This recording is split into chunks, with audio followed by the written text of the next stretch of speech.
What is up, homies? My name is Felix and I'm here back again with another video for you all today. So as you may have seen from the title, I am going to be trying out Ableton Live for the first time today, and I should point out the fact that I have absolutely no idea how to use Ableton at all. The DAW that I use for all my beats is FL Studio, so hopefully there's going to be some similarities between the two, because otherwise then we're totally screwed. But yeah, so make sure you guys check out my Instagram and my SoundCloud down in the description below, along with the playlist with songs I've produced, my beats are on my Discord, all that stuff. Go check it out if you'd like to do so. And now we can get into this video. So yeah, as I said, I'm going into this with completely zero knowledge at all. The only exposure that I've had to Ableton at all is watching Kenny Beats here and there, but other than that, literally nothing. I am a little bit scared that I'm actually gonna like Ableton and like want to start using it or something. The one thing that I think is better than FL Studio in Ableton is the recording and like chopping and stretching of samples and stuff like that, which actually may be pretty good for some of the guitar stuff that I like to do. So yeah, I guess now we just have to get in there and see what we can come up with. Okay, so here we are inside of Ableton, which is so weird to say, but the first thing that I noticed is that I actually like the whole layout of the program and everything. Every other time I've seen Ableton before, I've always thought it was kind of ugly, but now that it's right here on my screen in front of me, it is actually pretty clean. So this whole thing right here is like the song editor, playlist editor, whatever type thing. And then if you click on the vertical bars, you can go to the mixer, and then inside the mixer, I think you click on these or something to add effects in them, something like that. I'm not totally sure, but the way that I've seen most people use Ableton is they drag and drop the actual audio files of their sounds, their drums and everything into the actual song editor section instead of using a sequencer like there is in FL Studio. So whereas in FL Studio you'll have like 4 bars of a 2-step hi-hat pattern, for example, in Ableton I'm pretty sure you have to drag in each and every hi-hat sound, which is a little bit weird. However, I think we can make it work. Another thing is that I don't think I'll be able to use any of my plugins because I'm pretty sure Ableton uses like a different file type other than VST for their plugins and everything. So yeah, a little bit weird, but that just means that we're gonna have to figure out the recording process because I'm gonna record some guitar and stuff here. So I guess I have to add in my drum sounds now, which I'm pretty sure is gonna be this add folder button.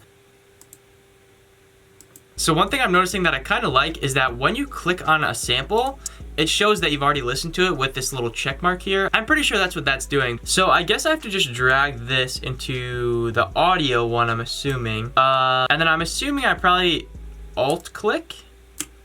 No, shift click, control click.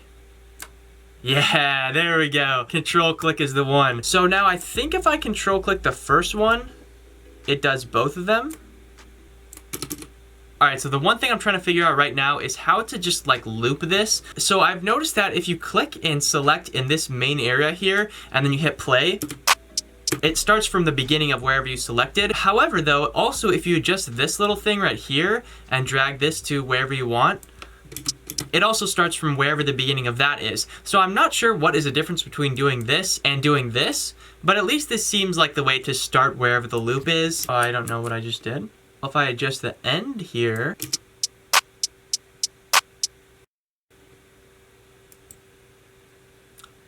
loop. Alright, so we figured that out, and I also know that over here, this is where you adjust the volumes and stuff, and this is where you adjust the panning and everything. Also, it's really nice that in the bottom left corner, it shows you a little piece of information on whatever your mouse is hovering over. Oh, that's kind of cool. Another cool thing that I just noticed is if you press the H and the W, it basically just optimizes the size of the window, like depending on what stuff you have in there. So instead of my thing being all the way zoomed out like this, if I click this, it fixes it right away. And then I'm pretty sure to add new sounds, you just click and drag this over here, and then it creates a whole new track for you instantly, which is pretty nice.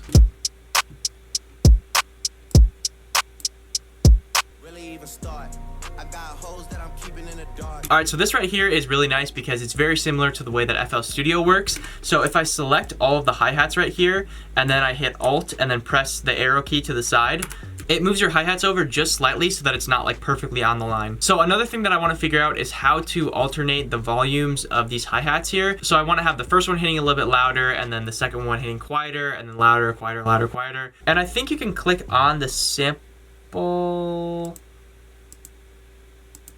Maybe you can't. If you double click on it, it brings up this whole menu that I'm pretty sure is like the equivalent of this in FL Studio, but at least in my opinion, the best thing about this is the pitch knob right here. So I'm pretty sure you can adjust the pitch by an entire octave more than you can in FL Studio. In FL Studio, you can only adjust it by 1 octave, but I'm pretty sure in here it's 24 semitones or 2 octaves.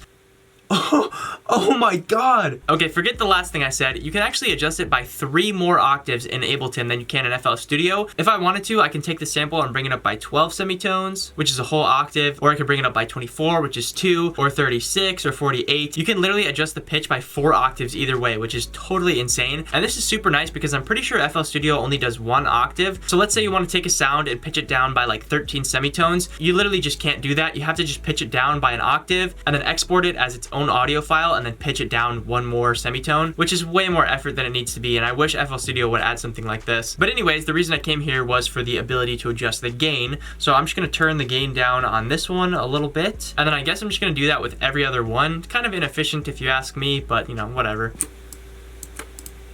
So for now, I'm just gonna leave the drums like this, and I'm gonna mess around a little bit with some sampling stuff. So I'm gonna add my samples folder in here.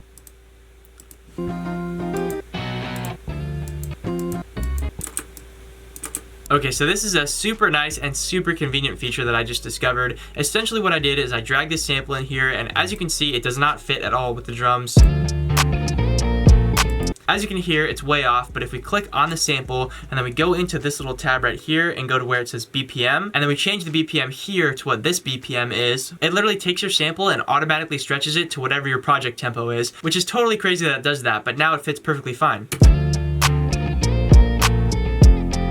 And that literally took all of 2 seconds to do. All right, so right now I'm gonna actually try to figure out how to record my guitar so that we can make a little guitar loop for this little beat that we're making here. Pretty sure the recording feature has something to do with this right here. Maybe the configure tab, which didn't do anything. Oh, here we go. So in FL Studio, the driver that you usually want to use is ACO, but when I click on that, you can see that it doesn't really seem right. Like it doesn't show my interface or anything, but when I click this, MME/DirectX, it does actually show my interface here, so I'm pretty sure that's what we want. And now I'm pretty sure if I select 2, which is what my guitar is plugged into on my interface, it should play sound.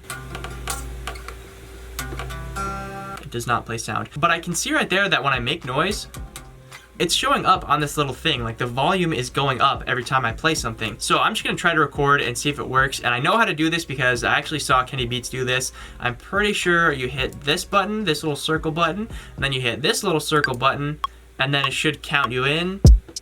And then if I play, there we go. So that I'm pretty sure is how you do that. And I'm just gonna come up with a little guitar thing to play. Oh, it was not recording, great. Okay, got it with that. All right, so I just recorded the first section of the guitar thing that I want to record, and I'm really excited to mess around with this because I'm pretty sure this is the thing that Ableton does really, really well. Obviously, you can see right here that this is almost perfectly matched up with the lines because, you know, I'm basically like a human metronome or whatever, you know, no big deal. But what I'm pretty sure you do to fit the sample to the tempo and everything is you go to this little bar and then double click, and now it gives you like a little speed point. I don't really know what it's called. That's just what they call it in the editing software that I use, a speed point. And basically you can click and drag that so that it's right on the line so that your sample matches up with the tempo and everything. As you can see, if I click Alt and then like drag it to here, it matches up perfectly now. But as you can see, some of these at the end here are like a little bit before. So if I wanted to, I could add another point here, and then I could drag it like this so that's more evenly matched up. And then I can do that with these points over here too. And then I think it's probably a good idea to do that at the start of the sample so that it doesn't adjust where the sample actually starts when you move the ones that are further away. And now I'm pretty sure to chop off the little ending piece, you move this right here. Okay, not that one. You move this one. No, not that one either. You move this one. You move that one. And now the sample is chopped all nice and pretty and everything. And inside FL Studio, at least the way that I do it, that would have taken me like 20 minutes to do that whole thing. And it literally just took me like 3 seconds right here. Alright, so I've been messing around with recording guitar for quite a little bit now. It's really easy and really convenient, so it's a lot of fun to do. And so far I have this going on.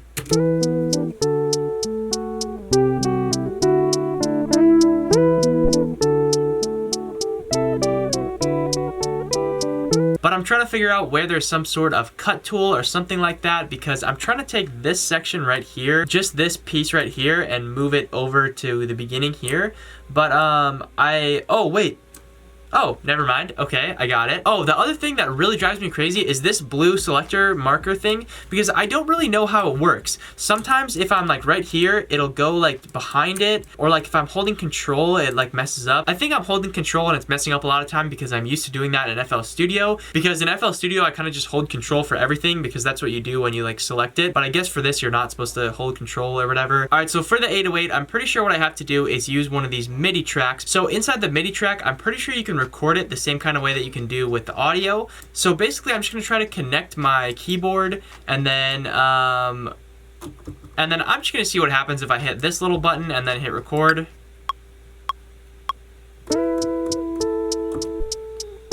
Okay, well, it does do things. However, though, there's nothing in here for me to actually control, so it's not going to make any noise or anything. So I guess that's my next goal, is trying to figure out how to get an 808 into this MIDI thing. Maybe just drag it in. No, that says I can't do that. So basically, I've realized what you have to do is you have to draw in the MIDI or whatever, and then you can double click on whatever audio file you want to use, and then it'll put it into that MIDI thing. I'm pretty sure that's how that works. And now we just have to figure out how to actually navigate through this little piano roll thing here. So Control A selects everything. That's a pretty universal one. But in FL Studio, if you hit Control Up, it brings it up an octave. It does not do that here. So Control A, Shift Up.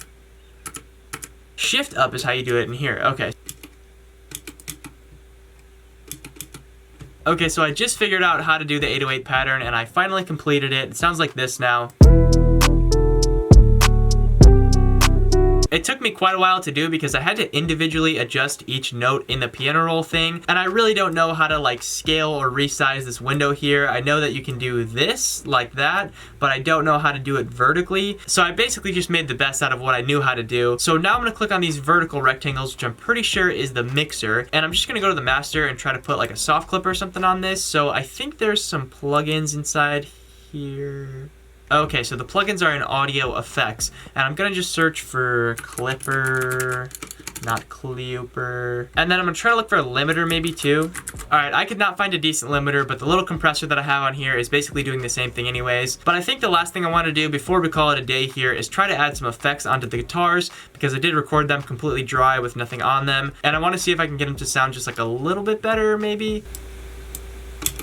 Okay, one also super nice thing that I just discovered while putting effects on these guitar parts is that you can select all the effects that you have on here by hitting Control A, and then you can right click, copy, go to a different track, and then paste. And now you have all of the same effects that you did on the other track onto this track now. And this is super easy to do compared to the FL Studio way to do that, which actually I think a lot of people don't even know how to do that in FL Studio. So yeah, I think that's pretty much gonna do it for messing around here in Ableton today. This is the final beat that I've made. Obviously the mix on it is terrible. I'm only working with the stock plugins and stuff. And also obviously the beat is nothing crazy or anything since this was my first time using Ableton, but this is our final product here.